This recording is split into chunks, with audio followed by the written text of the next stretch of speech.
এখন থেকে একটা কিছু শুনলে বিশ্বাস করবেন।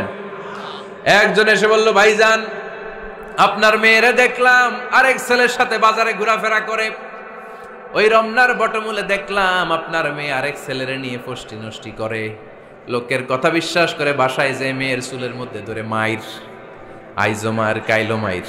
এরকম হইতে পারে না?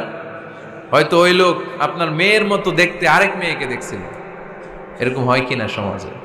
একজন এসে বললো, ভাই আপনি এখানে ভাবিরও তো দেখলাম ওই জায়গায় আরেক লোকের সাথে ঘোরাফেরা করতেছে, খবর রাখেন না বাসা? আপনি রেগে মেগে, ঘটনা কি? আমার খেয়ে আমার পরে আরেকজনের সাথে, যে এই বাড়িতে যে মায়ের কোনো কথা নেই। দেখবেন যে ছোট্ট মারামারি থেকে এই ঘটনা অনেক সময় বিচ্ছেদ বা ডিভোর্স পর্যন্ত গড়ায়, ঠিক কিনা? ওই যে শোনা কথায় কান দিচ্ছেন, ফাতাবাইয়ুন, আপনি চেক করেন নাই। হয়তো আপনার স্ত্রীর মতো দেখতে বা আপনার স্ত্রী যে জামা পরে, যে পোশাক পরে, এরকম পোশাক পরে আরেক নারীকে দেখছে, আপনার বউ না এটা। আপনার মেয়ের ব্যাপারে যে তথ্য দিয়েছে এটা সঠিক নয়, সে আপনার মেয়ের মতো আরেকটা মেয়েকে দেখেছে, এসে আপনার কাছে বলে দিছে, আপনিও বিশ্বাস করছেন। ভেজাল আছে না নাই? এই ভেজালগুলোকে থামানোর জন্য কোরআনে এই বিধানগুলো নাজিল করেছে কে?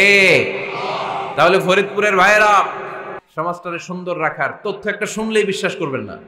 সিলে কান নিয়ে গেছে, শুনলেই সিলের পিছনে দৌড়, নাকি? কি করবেন? আগে কানে হাত দিয়ে একটু দেখবো কান দুইটা আছে না নাই, তারপরে চিলের পেছনে দৌড়ানো। তাহলে এখন থেকে আমরা তথ্য একটা শুনলেই বিশ্বাস করব। তাহলে কি করবেন? বলতে হবে কি করবেন? যাচাই বাছাই, জাস্টিফিকেশন অফ দ্য নিউজ।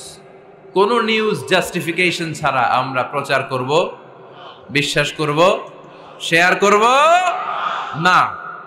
আল্লাহ বললেন, ইয়া আইয়ুহাল্লাযীনা আমানু লা ইয়াসখার কওমুম মিন কওম। ওহে আমার ঈমানদার বান্দারা, শোনো শোনো, খবরদার কখনো কোনো মুমিন বান্দারে ঠাট্টা করো না, অবজ্ঞা করো না, ঠাট্টা করো না।